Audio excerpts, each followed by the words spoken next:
Hey, this is Byron Brown, the Anti-Lawyer Lawyer. Today on my channel, we're bringing you part 3, the final part of the road to Tijuana, where I break down my experience of the fight.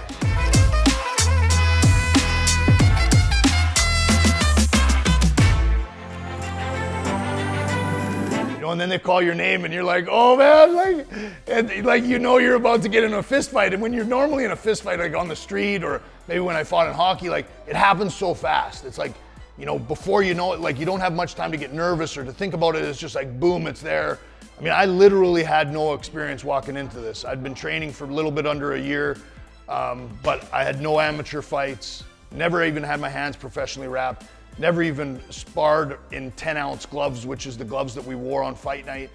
But it was a really fun experience. So why did you go straight into a professional instead of an amateur? Because I'm an idiot, man. Because anything I do, it's all or nothing. I'm a zero or a hero. Like, I'm covered in tattoos.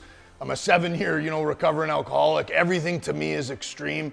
And it just sounded good, right? Like, hey, if you're gonna box, why not do a pro debut? If you're gonna do a pro debut, why don't you go into enemy territory and fight in Mexico? And you know what? When you go to Mexico, why don't you go to one of the more notorious cities in Mexico, Tijuana, and pick a fist fight there? We were the first fight, so we were also the first fighters that showed up at the arena. When we drove up, we kind of pulled up a little bit of a ramp and then parked on this level. And there was obviously marked parking spots, and we thought we were really good because we were one of the first vehicles there. So we parked in the corner. We had a big Yukon XL, so we needed a little bit extra space to back into it.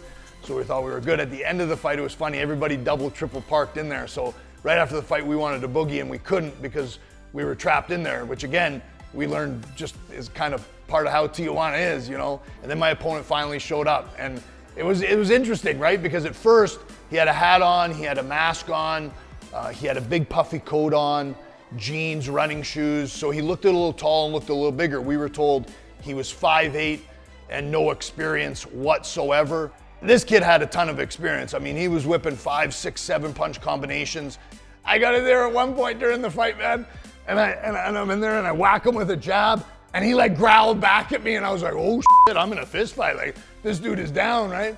I guess in my life, I've always been told I'm a tough guy, and I've always said, I feel like that's a backhanded compliment, because really what it means is like I can take a ton of punishment and keep moving forward. And I feel like I did that in this fight, which isn't awesome, but man, at the end of the day, and I'm not making excuses for myself, but I'm sure that kid had more on the line than me.